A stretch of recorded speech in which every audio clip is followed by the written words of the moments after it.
Еліміздің болашағы деп үміт артып жүрген жастар үлкенді құрметтеудің орнына есін тандырып сабап тастапты. Кәмелетке толмаған тұлғалар кіре отырып, меншікке кісіге қатысты қолдану әрекеттерін жүзеге асырып деп отыр.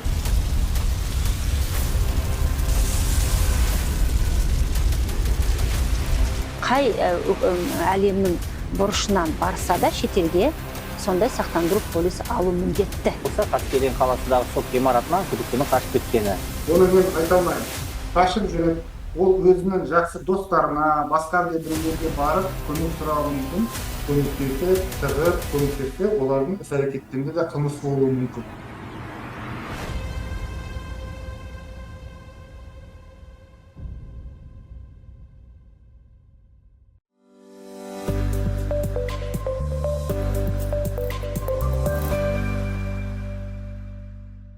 Еліміздің болашағы деп үміт артып жүрген жастар үлкенді құрметтеудің орнына есін тандырып сабап тастапты.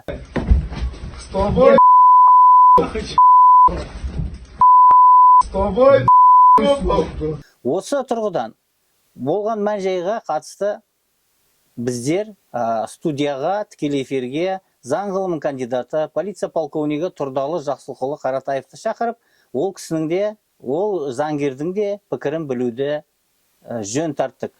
Тұрдалы Жақсылықұлы, қайырлы күн. Қайырлы күн, Дастан Амангелдіұлы. Аман-есен, осы Теміртаудағы болған мән-жайды бәріміз көріп жатырмыз, әлеуметтік желілерден, бұқаралық ақпарат құралдардан. Полиция қызметкерлері де әрине әріптестеріңіз іс-шара қолданып жатыр. Өзіңіз заңгер ретінде, заң ғылым кандидаты ретінде қандай баға берер едіңіз? Біреулер әкімшілік жауапкершілікке ата-аналарын тартып жатыр деп жатыр. Бұл жерде қылмыстың элементі бар ма, жоқ па? Сіз қалай ойлайсыз? Енді бұны құқықтық тұрғыдан әдейі сотқа дейін тергеп тексеруді жүргізу органдары бере жатады. Мән-жайды олар біліп отыр, қолдарында оған іске қатысты дәлелдемелері бар. Алайда егер мен осы жағдайға, осы құқық бұзушылыққа құқықтық тұрғыдан баға берсе, дәл осы іс-әрекет. Бұл жерде айтып отыр ғой, отбасына бір топтасқан, алдын ала сөз байласқан бір топ кәмелетке толмаған тұлғалар кіре отырып, меншікке. Сол жерде жаңа қарт кісіге қатысты күш қолдану іс-әрекеттерін жүзеге асырып деп отыр. Қылмыстық кодексінің 191 бабы бар, 192 баптары, бұлар тонау немесе қарақшылық деп баға беріледі. Егер олар осы іс-әрекеттерді қандай да пайда күнемдік мақсатпен пайдаланса, яғни үйге кіре отырып, қандай да затты еркінен тыс, жаңағы меншік иесінің еркінен тыс алып кетсе, онда әрине тонау қарақшылық тұрғысынан баға беруге болады. Енді келіп түскен ақпараттарға назар аударсақ, бұл жерде электрикпіз деп алдап, өздері тікелей мақсат қойып кірген болып тұр. Бұл ауырлататын жағдай ма? Әрине бізде мына қолданыстағы қылмыс заңнамада ауырлататын мән-жайлар, жеңілдететін мән-жайлар деген бар. Тікелей кәмелетке толмағандар жасаса, ол жеңілдететін мән-жайлар болып табылады. Дәл қазіргі іс-әрекетке бірақ біз тұрғыдан ол ауырлататын мән-жай деп баға беруге болады. Ал жақсы, енді тағы бір ата-аналардың рөлі қандай? Бұл жерде тәрбие бермеген, яғни заңда ата-аналарға қатысты да нормалар бар. Ол туралы айтып кетсеңіз. Енді оларға мына қолданыстағы бізде неке және отбасы кодекс бар. Бұның 70-ші бабы бар, бүгінгі кодекс бар. Ол жерде осы бапқа сәйкес ата-аналарға тәрбиелеу жөнінде міндеттер жүктеліп отыр. Одан бөлек Қазақстан Республикасының бала құқығын қорғау туралы заңымыз бар. Ол заңның 24-ші бабында тікелей ата-анаға міндеттер жүктеліп отыр, тәрбие беру міндеттері. Ол міндеттерді олар атқару керек, тиіс, міндетті. Алайда осы өздеріне жүктелген тәрбие беру міндеттерін дұрыс атқармаған жағдайда, немесе тиісті деңгейде толық атқармаған жағдайда, ол іс-әрекет үшін қолданыстағы Қазақстан Республикасы әкімшілік құқық бұзушылық туралы кодекс заңнамасына сәйкес, осы заңнаманың 73-ші бабына сәйкес ата-аналар, заңды өкілдер әкімшілік жауапқа тартылады. Яғни жаңа балаларға дұрыс өздеріне жүктелген ата-аналық міндеттерді орындамаған үшін. Енді қылмыстық іс-әрекеттерге барып отыр жаңағы тұлғалар. Осыған байланысты ата-аналардың іс-әрекеттерін жаңағы әкімшілік бұзушылықтың белгілері бар деп тануға негіз бар. Жақсы, Тұрдалы Жақсылықұлы, тағы бір мән-жай, сол Теміртаудың басқа да кәмелетке толмаған тұрғындары осы қарияға әлемжеттік көрсетіп, қорлау, құқық бұзушылық тұрғыдан әрекет жасаған жасөспірімдерді ұстап соққыға жығыпты. Оларға қандай баға берер едіңіз? Біз дұрыс емес деп баға береміз, яғни Яғни қаншалықты эмоцияға кетсек те құқықтың аясына шықпау керекпіз, солай ма? құқықтық аясына шықпау керек. Оны әрине, оны құқықтық тұрғыдан баға беретін органдар бар, бізде құқық қорғау органдарынан бөлек, сотқа дейін тергеу органдарынан бөлек, бізде заңдылық сақтайтын орган, прокуратурамыз бар, нақты соның нүктесін қоятын әрине сот жүйесі бар, судьяларымыз бар. Сондықтан солар тиісті шешімді қабылдау керек. Әрине, мысалы, мынау қолданыстағы қылмыстық кодекске сүйенсек, бізде қылмыстық жауаптылық ол 16 жастан, алайда кейбір аса ауыр қылмыстық түрлері бар, 14 жас көзделіп отыр. Ал енді қолданыстағы әкімшілік құқық бұзу туралы кодекске сүйенсек, ода қылмыстық әкімшілік жауаптылық 16 жас деп бекітілген. Әрбір нормада өзінің межелік жасы бар. Бекітілген жас бар. Енді дәл қазіргі мына енді әлеуметтік желілерге сүйенетін болсақ, кейінгі жиналған топ, ана кінәлі топта енді былайша айтқанда күш қолданып отыр ғой. Олардың іс-әрекетінде де қарап отырсаңыз, не ол қоғамдық орындарда орын алған жағдайда бұзақылық деп баға беру. Жастарға айтарыңыз бар ма? Жалпы құқықтық тұрғыдан әрбір нәрсеге сабырмен қарап, саралап, содан кейінгі шешім шығаруға әрекет жасау керек. Көп рахмет, Тұрдалы Жақсылықұлы. Сізге қызметіңізге сәттілік тілеймін. Сақтансаң сақтаймын дегендей, жастарға мінекей өздеріңіз көріп жатсыздар. Айтарымыз, кенеттен аяқ астынан құқық па, бұзық па, заң аясында әрекет етейік.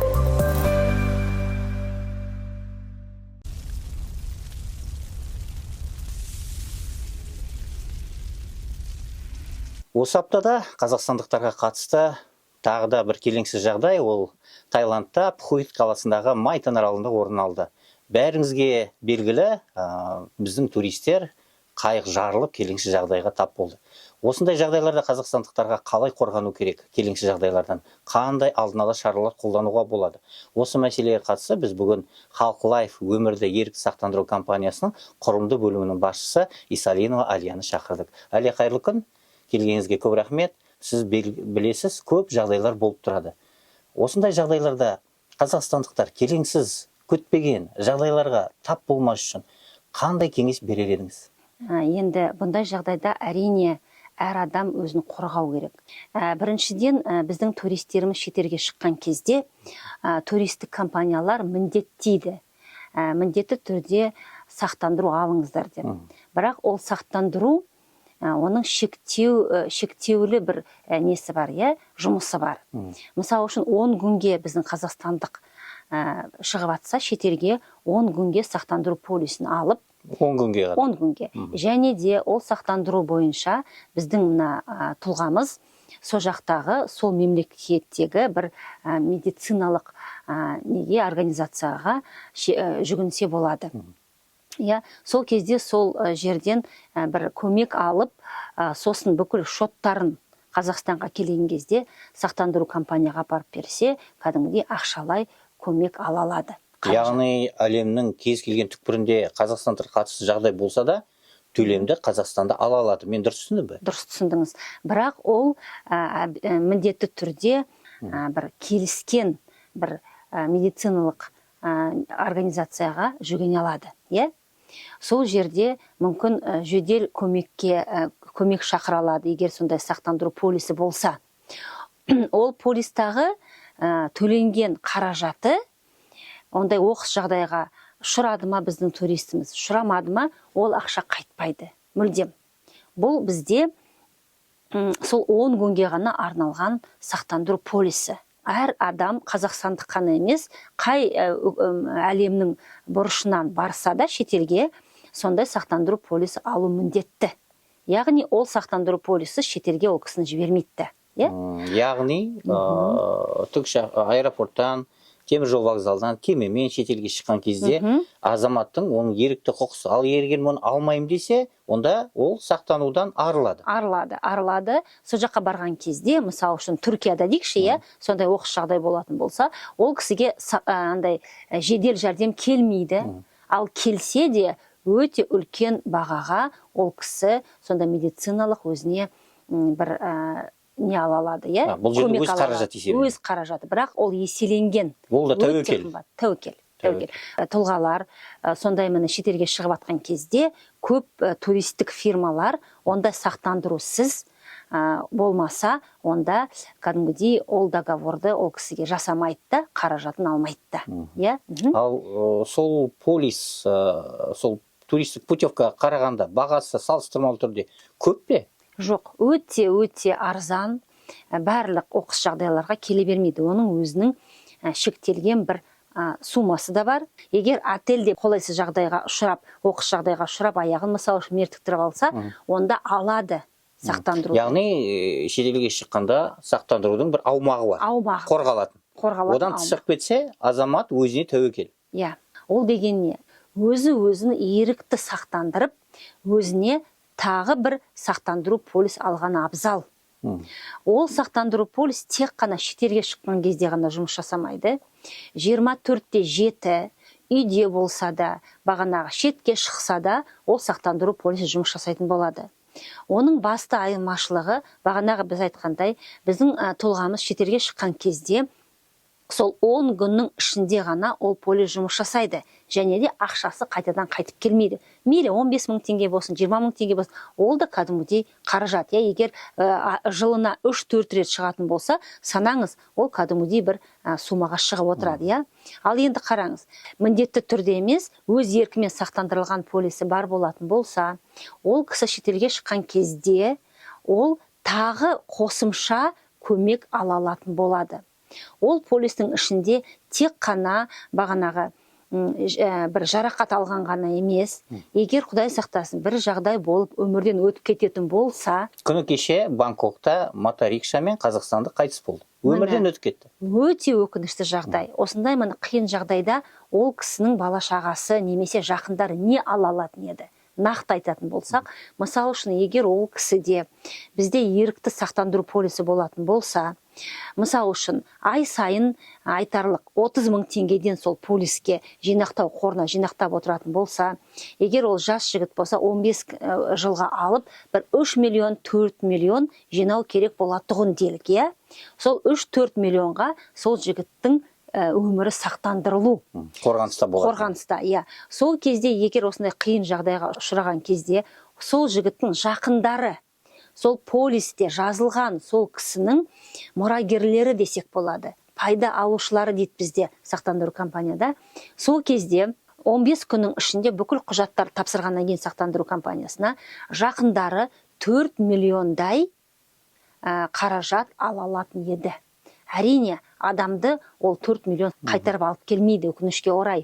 Бірақ ол кісіні кәдімгідей білесіздер, сол шетелден алып келу үшін қаражат керек. Білесіздер, енді бүкіл ырымдарын жасап, ол кісіні енді кәдімгідей соңғы сапарына жеткізуге де қаражат керек. Сол кезде сол кісінің жақындарына бағанағы 4 миллион болсын, 5 миллион болсын, кәдімгідей көмек болатын еді. Инструмент бар. Инструмент бар. Жақсы, Әлия ханым, студияға келіп кең ақпарат бергеніңізге рахмет. Қазақстандықтарға осы тұрғыдан не айтар едіңіз? Өйткені әр адамның өз қолында ғой, өзінің қауіпсіздігі. Айтарыңыз бар ма? Дұрыс айтасыз. Мен әр қазақстандыққа айтар едім.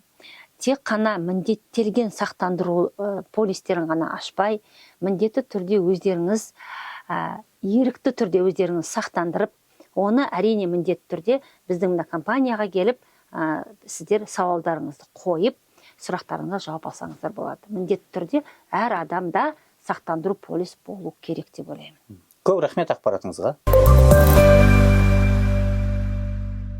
Қазақстанның ақпарат кеңістігінде соңғы кезде тағы да бір елді дүрліктірген жаңалық, ол Алматы облысы Қаскелең қаласындағы сот ғимаратынан күдіктінің қашып кеткені. Бәрімізге мәлім, ол бірінші зорлау қылмысымен күдікті екен, солмен ғимаратқа жеткізілген екен. Енді соған қатысты халық аузында бәрі уайым болып жатқаннан кейін, бұқаралық ақпараттар бәрі жазып жатқаннан кейін, қылмыскерге қандай шара қолданылады? Өйткені бұл қылмыс үстіне қылмыс жасалды. Сондықтан да біз бүгін Алматы қаласы адвокаттар коллегиясының мүшесі, Асат адвокаттық контораның мүшесі Серік Хайриденович Сағалиев мырзаны шақырдық. Серік Хайриденович, ассаламу алейкум, қалыңыз қалай? Уағалейкум ассалам достан. Жақсы, рахмет. Көп рахмет. Уақыт бөлгеніңізге. Енді күдікті қашып кетті. Бірінші ол зорлаумен күдікті. Енді ғимараттан қашып кетті. Оның әрекеттері заңгер ретінде, адвокат ретінде қандай нормамен бағалар едіңіз? Қандай бұл кісіге қосымша санкция қолдану мүмкін? Қай нормамен? Бұл қашып кеткен күдіктінің іс-әрекеттерінде Қазақстан Республикасының қылмыстық кодексінің 426 бабының бірінші бөлігімен саралану керек. Жаңағы сотқа алып келгенге байланысты менің ойымша ол жаңа алдын ала келу кезінде оған бұлтартпа шарасы ретінде күзетпен ұсталыну деген, қамауда ұсталыну деген шара қолданылған. Соны бұзып қашып кетті. Ол біріншіден. Ол қашқан кезде оған біреу көмектессе, алдын ала келісу болса, онда бұның іс-әрекеттері жаңағы осы баптың 426 баптың екінші бөлігімен сараланады.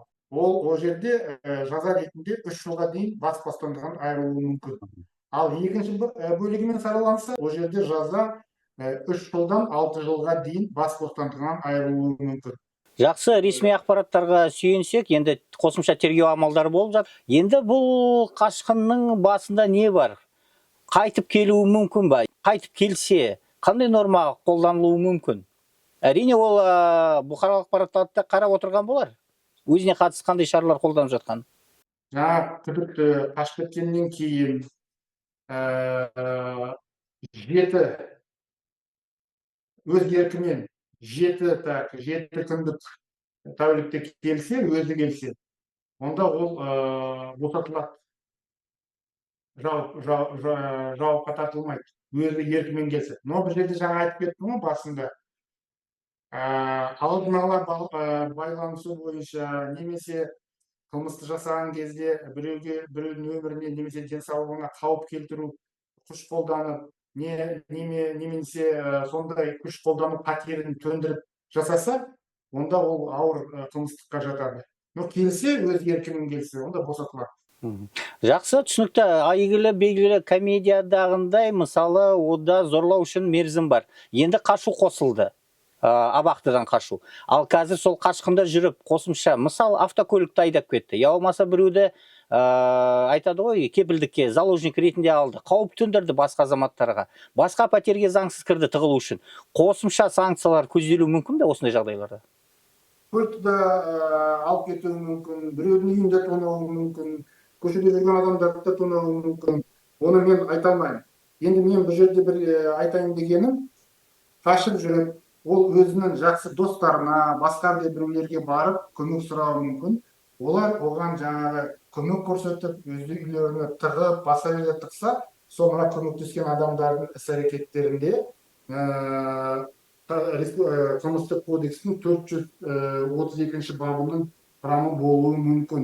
Қылмысты жасын жаңағы алдын ала келіспей, уәде бермей, жаңа келгеніне байланысты жаңа күдіктіні көмектесіп, тығып, көмектессе, олардың іс-әрекеттерінде де қылмыс болуы мүмкін.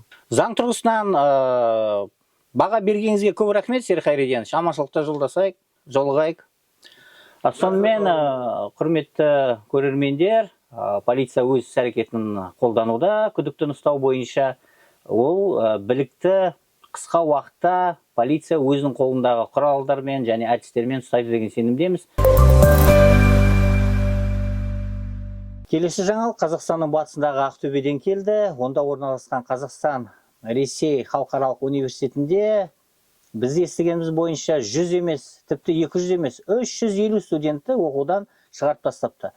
Оның бір қызық жағдайы, студенттерді оқудан шығару туралы 18 наурызда орын алғанымен қолдарына олар ақпаратты 26-сында алыпты. Не деген себеп, не байланыс? Бұны енді жергілікті басқару органдары мен жоғары оқу орындары студенттермен ара қатынасы шешіледі деген сенімдеміз. Бірақ осы ауқымда біздер көп жыл бойы жоғары оқу орындарында еңбегі бар, экономика ғылымдарының кандидаты, жоғары оқу орындарында көп жылдық еңбегі бар Бауыржан Мұратбекұлы Ысқақовты ортаға тарттық. Бауыржан, ассалаумағалейкум, қалыңыз қалай? Уағалейкум ассалам, қалдарыңыз жақсы ма, аман есенсіздер ме? Қазіргі таңда жоғары оқу орындарында студенттердің ара қатынасы қалай? Білім саласы, ара қатынасы, білім алу деңгейі қысқаша айтып өтсеңіз. Енді мынау осы бір келеңсіз жағдай әрине бұл осы жоғары оқу орнының репутациясына қаншалықты әсер етуі мүмкін. Мен екі жақты қарар едім. Бірінші кезекте мен егер де сол жоғары оқу орны жағына қарай шығатын болсам, яғни егер де ол сол шартта көрсетіп, жаңағы студенттерге мысалға аптасына 40 сағат немесе жаңағындай 300-400 қатарынан ешқандай да себепсіз сабақтан қалатын болса, сабаққа келмейтін болса, онда осындай оқудан шығарылу туралы шартта жазылған туралы хабарлама беріліп, ол студенттердің қолымен қойылатын болса, және де соған талапқа сәйкес болмаған жағдайда студенттер оқудан шығарылатын болса, онда мен сол жаңағы университеттің жағына шығар едім. Ал егер де студенттердің өздері де оқу ақшаларын төлеп, және де оған ешқандай да университет тарапынан жұмыстар жасалынбай, кураторлар деген болады, тіпті жаңағы кафедра меңгерушісі тарапынан бір хабарландырулар жіберілмей, жаңағы олар осындай бір университет тарапынан осындай бір шарттардың бар екендігін білмей, яғни екі жақты бір келісімшарттың нәтижесінсіз жүзеге асатын болса, онда мен студенттерді қолдар едім. Жақсы, рахмет. Яғни сіз айтқандай бұл жерде жоғары оқу орын өзара шарт негізінде қызмет көрсетуші, сапалы қызмет көрсетуші. Ал студенттер олар тапсырыс беруші. Дегенмен тапсырыс беріп қойдым деп емін-еркін жатуға болмайды, ішкі тәртіпке бағынып бағдарламаны орындау керек. Солай ғой. Иә, дұрыс айтасыз. Жақсы. Және де қосарым, студенттердің өздері де мысалға бізде кейде сол керісінше жағдай болып жатады. Яғни студенттер егер де ақшасын төлеп, бірақ та солардың талаптарына сәйкес қажетті білімді ала алмайтын болса да, олар тіпті осының өзін сот алдында шешіп алуға мүмкіндігі бар. Яғни егер де оған беретін оқытушылар бар, профессорлар бар, пән мұғалімдерінің білім дәрежесі жаңағы студенттің талабына сәйкес болмайтын болса, студенттер бұл жерде де өзінің құқығын толыққанды қорғауға мүмкіндігі бар. Жақсы, рахмет. Енді осы бір жаңалық аясында ары қашықтан оқу Платонус жүйесі туралы көп айтылады. Осы жүйе туралы оқу сапалы білім бере ма? Әлде жетілдіру керек па? Сіздің пікіріңіз қалай? Жалпы Платонус жүйесі негізінен бұл өзін-өзі ақтайтын жүйе. Егер де ол бірінші кезекте студенттер үшін тиімді, ыңғайлы болатын болса. Мысалға, ол Платонуста мысалға студенттер қандай пайдасы бар? Бірінші кезекте әрине олар егер де ол студент мысалға дистанциялық арақашықтықта оқимын деп өтініш жазатын болса, немесе мысалға жаңағы оқу орнымен оқу кестесіне байланысты мысалға аптасына 300 күндізгі бөлімде, қалған 2 күнде мысалға ол онлайн сабаққа қатысатын болса, сол Платонус арқылы өзінің пәніне кіріп, сол жердегі Zoom платформасы арқылы байланысқа шығуға мүмкіндігі бар. Мынау сізбен біз сияқты сапалы, ешқандай да бір шектеусіз, сол уақытқа сәйкес жаңағындай сапалы білім алуға болады. Жақсы. Жалпы былай айтсаңыз, Платонус деген ол заманауи технология білім беруден бір жолы да.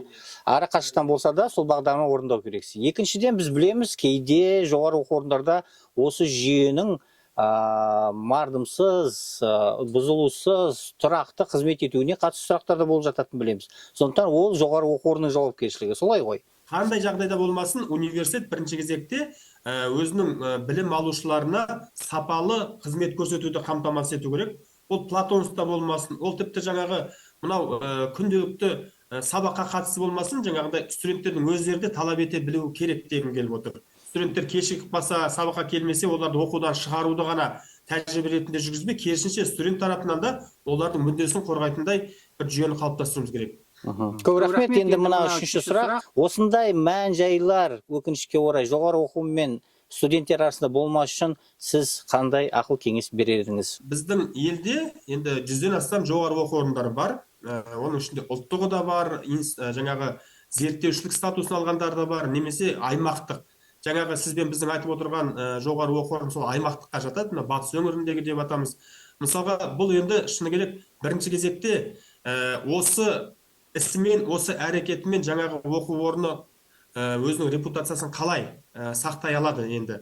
Егер де жаңағы 300-ден астам студент өздерінің кінәсіздігін сотта дәлелдеп шығатын болса, онда осы бәсекелестік нарықта жалпы болашақта осы оқу орнына студенттердің бармау қаупі деген тәуекелі бар бірінші кезекте.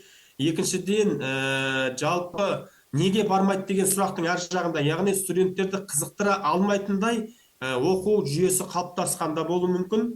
Өйткені студенттерді қызықтырып, оны қазіргі заман талабына сәйкес күнделікті өмірде болып жатқан жаңалықтармен байланыстыра отырып сабақ беру, ол ең бірінші кезде сол пән мұғалімдеріне тікелей байланысты, яғни профессорлық оқытушылық құрамның қандай дәрежеде екендігінде, яғни ол бірінші кезекте осы жоғары оқу орнында үлкен сын болып табылады. Ал егерде шынында да, егерде жоғары оқу орны алдағы уақытта санға емес сапаға көңіл бөлеміз, бізге олардың көбінен гөрі бізге аз да болсын пайдалы, сапалы білім берушілерді көбейтіп деген тұрғыда жаңағындай тазарту жұмыстары жүргізе бастатын болса, яғни оның алдағы уақытта сол оқымайтын балаларға деген көзқарастың, оқушыларға деген позицияның осындай болатындығын көрсеткілері келетін болса, және де сол арқылы олар аймақта өте бәсекеге қабілетті білімді студенттерді даярлаймыз деп сондай алдыға амбициозный жаңағыдай жоспар қоятын болса, және де соған жетудің жолдарын көрсететін болса, онда мен сол университетті де қолдар едім. Сол үшін бұл жерде жаңағындай екі жақты да дүние. Жақсы, көп рахмет Бауыржан Мұратбекұлы. Уақыт бөлгеніңізге, қызметіңізге сәттілік тілейміз. Аманшылық болсын. Эфирімізді дайындап жатқан кезде Ақтөбеден 350 студент профильдік министрліктің араласуымен қайттан жоғары оқу орнына қабылданды деген жақсы жаңалық келді. Жалпылама бағдарламамызды қорытындай келе айтарымыз, қандай да бір қазақстандық шетелде жүрмесін аман есен елге қайтарылсын. Қаскелеңнен қашқан күдікті тиісті жазасын алады деген сенімдеміз. Және жастар үлкендерге құрмет көрсетеді деген үлкен үміт бар. Сау, саламат болайық ағайын.